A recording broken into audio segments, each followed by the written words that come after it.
Bienvenidos y bienvenidas a nuestro programa Descubriendo el Mundo Infantil. Hoy día tenemos un invitado de lujo, Felipe Lecaninier, doctor en Psicología y Educación. Muy bienvenido, Felipe, muchas gracias por estar aquí con nosotros. ¿Cómo has estado? Muy bien y muchas gracias por invitarme. Hoy día, tú tienes muchos libros y también muchos estudios, pero quisiéramos centrarnos principalmente en salud mental en primera infancia y en cómo las familias que se enfrentan a distintas situaciones con sus niños en primera infancia pudieran abordar desde las herramientas que también tienen las familias hoy en día, que no todas son expertos ni en psicología, ni educación, ni neurociencia. ¿Qué les dirías tú a ellos? Yo creo que hay tres cosas que nosotros encontramos en nuestros estudios que son como fundamentales con los papás. Uno, conversar. Importante. Se ha encontrado que conversar con los hijos es fundamental. Conversar tiene efectos súper importantes, pero acá hay un tema. Conversar no es obligatorio, ¿me entiendes? No es como un conversar para sacarle información o para darle una noticia. Conversar porque es rico conversar de lo que hicimos ayer, de lo que vamos a hacer mañana, conversar de qué hicimos, de cuando fuimos a vacaciones o no, ¿me entiendes? Es decir, se ha encontrado cada vez más que la conversación como espontánea, relajada, divertida con el niño, tiene efectos impresionantes para todo. Y hay muchos papás y mamás que te dicen, pero es que yo no le estoy enseñando nada.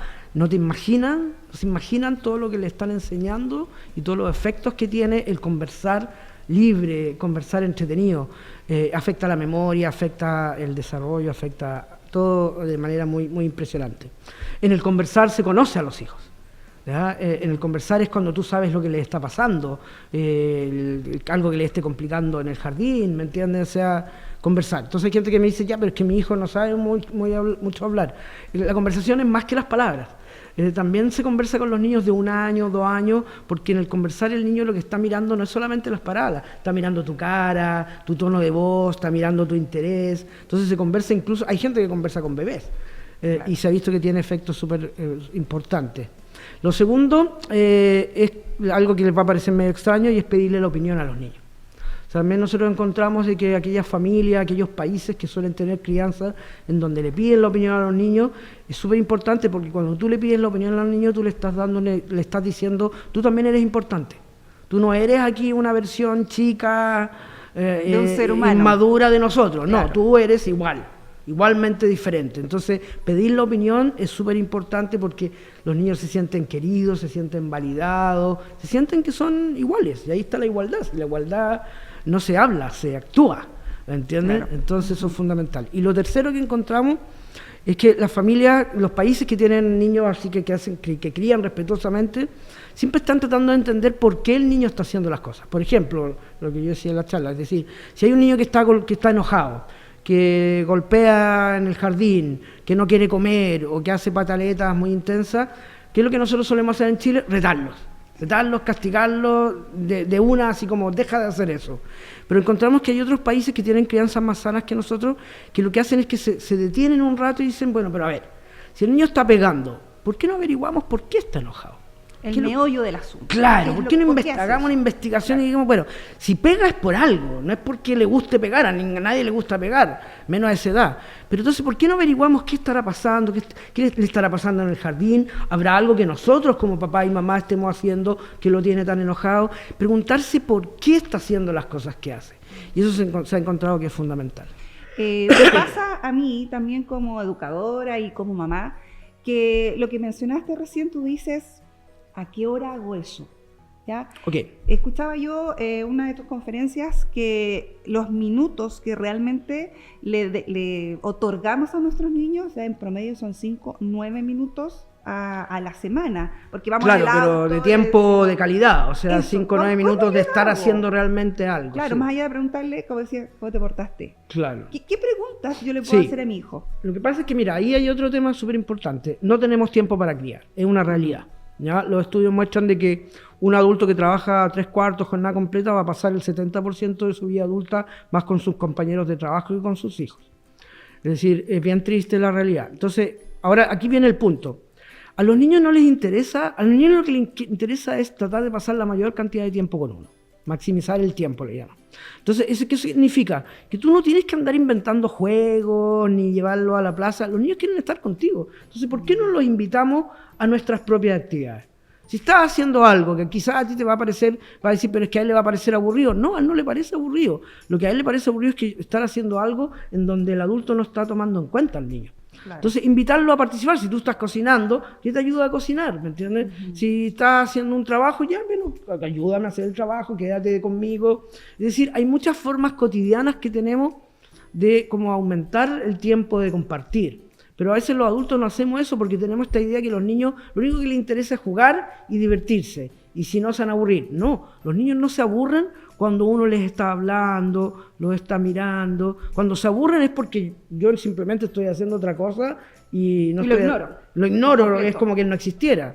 Entonces hay que buscar formas de maximizar, aumentar el tiempo de compartir, que no implique crear espacios ficticios de juego, ¿me entiendes? De vamos a la plaza, no, que estén con nosotros. Claro, porque las familias hoy en día, ya, tiempo de calidad, vamos a la plaza. Pero podemos hacer cosas cotidianas. Es que al niño es un tema importante. Al niño no le interesa ir a la plaza si tú te vas a sentar y te vas a poner a mirar el celular. Ahí me quiero detener. ¿Me entiendes? Al niño no le interesa jugar si no es contigo. Hay gente que plantea, el mejor juguete de un niño somos nosotros. Claro. ¿Me entiendes? Entonces no es necesario comprar ni juguetes caros, ni hacer cosas muy sofisticadas, ni llevarlos a Fantasylandia o a estos juegos. No, el niño lo que quiere es sentirse que tú lo miras, le hablas, estás pendiente de él, ¿me entiendes? Le respondes, conversas. Ese es el mejor juego para un niño. Me quería detener en un punto, algo que hablaste y le preguntaba a muchos expertos, me gustaría saber tu opinión. El uso de las redes sociales, más que de las redes sociales, de los aparatos electrónicos, ¿cómo afectan en esta interacción? Mamá, papá, con nuestros hijos y nuestras hijas. En nuestro estudio, nosotros hicimos un estudio, nos comparamos con 14 países y encontramos que con los 14 países Chile es el país que más los papás y las mamás usan celulares, tablets con niños menores de 6 años.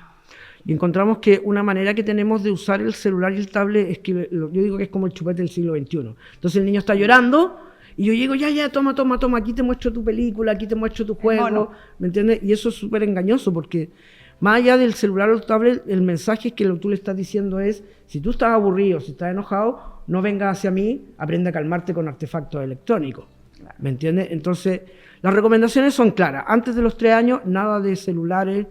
Es irreal, ¿ah? Yo sé. Claro, es complejo. Yo Sí. te digo con mi mamá, es complejo. No, yo también tengo hijos y fueron chiquititos y también vieron tele y toda la cuestión. O sea, pero te estoy diciendo así como lo teórico. Lo ideal es que antes de los 3 años los niños prácticamente tengan muy poco acceso. O sea, que vean tele, pero que no tengan, por ejemplo, que no estén con un tablet en la mano, porque ahí se quedan pegados. Y claro, es un gran tema. Ahora, hay que tener cuidado también, porque cuando la gente habla de adicción a la tecnología, hay que distinguir si hay adicción a pantallas tipo redes sociales o el tema de los videojuegos. Las redes sociales son terribles, no tienen ningún efecto positivo. Pero, por ejemplo, hay estudios que muestran que los videojuegos, después de cierta edad, en muchos casos tienen un efecto súper positivo. Entonces, a ver, sí. ¿En serio? Sí, obviamente, sí, los videojuegos. De hecho, se publicó ahora esta semana, salió un mega estudio que encontró que muchos niños que juegan videojuegos de estrategia, aumenta la imaginación, aumenta la creatividad, les sirve para regular el estrés, ¿me entiendes? Le aumenta la atención y la inteligencia. Así claro, que, pero el tipo de juego, porque claro. hay juegos que son sumamente violentos. No, los juegos violentos, claro, no, juegos de roles, juegos estratégicos que se llaman. Ya, pero incluso jugar Mario Bros, por ejemplo. Mario Bros es buenísimo. Sí. Mario Bros aumenta la concentración, aumenta las habilidades motrices. Entonces hay que tener cuidado con esto de todo o nada. ¿Pero después de qué edad? Después de los 8, 9 días. Niños más grandes. Sí, no primera infancia. No, primera infancia. No. Volviendo al uso tecnológico, es importante que los niños se aburran, ¿cierto? ¿O no? Es que todos nos aburrimos en la vida. ¿Pero lo que qué pasa genera es que en el cerebro? ¿Ah? ¿Qué genera en el cerebro? El cerebro cuando se aburre, cuando no hace nada, cuando se divierte y cuando duerme, está haciendo miles de cosas, ¿ya? Es decir, el ocio, el aburrimiento, el estar tirado no haciendo nada es fundamental para el desarrollo cerebral. Uno no está haciendo nada, pero tu cerebro está haciendo un millón de cosas para tu propio bienestar. ¿Por qué mi pregunta? Porque muchas veces el adulto, las familias que nos ven, entrega este aparato tecnológico para eso, para que no se aburran, pero quizás no entienden la Entiendo. importancia de que se aburran, porque hacen muchas cosas cuando se aburren, cosas buenas. Claro, claro. De hecho, el aburrimiento, una de las cosas que se ha encontrado es que fomenta la creatividad. Nosotros en nuestra época, yo soy mucho más viejo que tú, no teníamos, con suerte teníamos tele y teníamos 3 canales y teníamos que crearnos. El aburrimiento generaba 2 cosas en nuestra época: creatividad, pero también nos obligaba a compartir con los otros al aire libre. Entonces, eso es claramente se ha ido perdiendo. No, el aburrimiento es fundamental. El aburrimiento fomenta creatividad, inteligencia, ¿me entiendes? Lo que pasa es que vivimos en un mundo donde no sé por qué está esta idea que siempre tenemos que estar haciendo algo y siempre tenemos que estar entretenidos, pero la realidad es que no siempre, eso no suele pasar. Entonces el mensaje para la familia es decirle, deje que su niño y su niña se aburra. Y que encuentre sus propias maneras de entretenerse. Y que encuentre sus propias maneras. Me parece súper. Quisiera abordar un tema. Te escuchaba recién hablando de la educación parvularia, bueno, de la escolarización, que la verdad es que estoy completamente de acuerdo contigo, pero también últimamente han proliferado muchas formas nuevas de hacer educación infantil, metodología Waldorf. Sí, escuelas libres y felices. Sí. Pero ¿qué opinas de Montessori. ese tipo de metodología? Ahí es. Responde Ahí a está. lo que tú dices. Ahí está. O sea, los estudios lo que muestran y lo que nosotros proponemos es que mientras más una educación se aleje de los parámetros de la educación formal, es decir, mientras más una educación sea al aire libre, con menos horas de estudio, con menos alumnos, que sea más relacionada con el juego, con habilidades para la vida, mejor.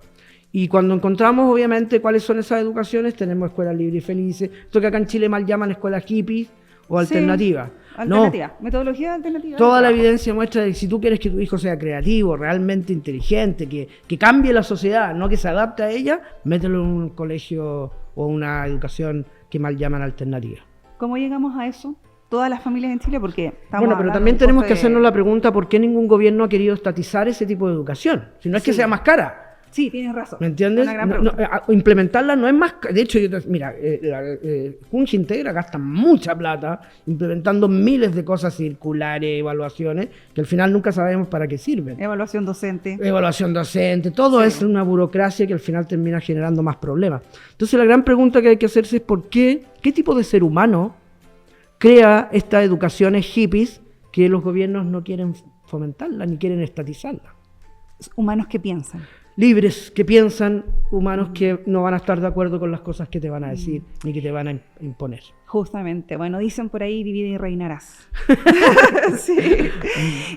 Bueno, estamos llegando al final del programa. Te agradezco, Felipe, por esta oportunidad y quisiera finalizar con tu mensaje desde tus estudios y todo lo que tú sabes para las familias que nos ven y que nos escuchan y que a lo mejor a veces necesitan. Yo sé que no hay una fórmula para criar, pero quizás a lo mejor un aliciente que puede decir, lo voy haciendo bien o puedo mejorar. ¿Qué les podrías decir? A esta altura de mi vida es difícil tu pregunta. A veces las preguntas más básicas y generales son las más difíciles. Hay una de las cosas que sí sabemos, que lo sabemos mucho y lo sabemos hace 40 años. Nosotros nos solemos equivocar constantemente en la crianza. No sé si la palabra equivocarse es correcta, porque nosotros ahora Errores vivimos la humanos. crianza como un trabajo. Entonces como que lo hacemos mal, no cumplimos las metas. Pero hay un aspecto que es fundamental, el estrés del niño. ¿Qué significa esto? Yo puedo equivocarme en muchos aspectos, pero cuando mi hijo o mi hija está llorando, está con miedo, está frustrada, ahí es donde yo tengo que ser. Ahí es donde yo tengo que hacer algo que no genere más estrés, como gritar, pegar, castigar, descalificar, no pescar. Todas esas cosas dejan más estresado al niño. Entonces, una de las grandes tareas que mucha gente está tratando de hacer es cómo como papá o mamá, si mi hijo está estresado o mi hija está estresada, llorando, etcétera, cómo yo calmo ese estrés, calmar el estrés. Eso se ha visto que es, pero más que fundamental. ¿Por qué? Porque es en el estrés donde los niños más están en peligro, ¿me entiendes? Pero también es en el estrés donde más ellos nos necesitan a nosotros, porque ellos no pueden calmarse solos. No Contener. saben. ¿Ah? ¿Cómo los adultos Contener, contenemos a los proteger, ¿me entienden? Entonces, es en el estrés donde un niño realmente te evalúa a ti. Yo puedo decirle a mi hijo o mi hija, te amo, te quiero, eres lo máximo, pero si mi hija se pone a llorar y yo la mando a la pieza, todo ese te quiero y te amo no vale nada para ellos. Ellos es como que pensaran, si tú me dices que me quieres, ayúdame en las situaciones donde peor estoy. conténme, acompáñame, no me critiques, no me retes, no me castigues, no me pongas un diagnóstico, no me des un medicamento. Créame lo que nosotros llamamos una esfera de protección y seguridad. Si tienes eso, o sea, te puedo decir que hay 45 años de estudio, 22.000 estudios que muestran de que con eso todo se da 1000 veces más fácil en la vida. Tiene que ver un poco con la verdadera pedagogía del amor. Cómo nosotros, como adultos, también nos regulamos. Claro. Esas emociones, porque es un minuto complejo, te lo digo como mamá adolescente, es complejo, pero acompañarlo tiene resultados positivos. Absolutamente. Ahora no hay una fórmula, ¿me entiendes? No. Es solamente cálmalo. ¿Cómo crees tú que podrías calmarlo? ¿Cómo le bajas esta angustia, esta rabia? Calmar. Y claramente la gran clave, como dices tú, es que para poder calmar tenemos que ser adultos calmados. Adultos calmados. Bueno, Felipe, te agradezco. Muchas gracias. Esperamos que las familias que nos están viendo y que nos están escuchando puedan tomar un poco de lo que nos hablaste hoy en día y quizás ponerlo en práctica o quizás pensarlo también. Es importante. Muchas gracias a todos. Nos vemos, como siempre, en Ulagos TV y en 107.5. Chao. Nos vemos. Chao, Felipe. Muchas gracias. Gracias por la entrevista.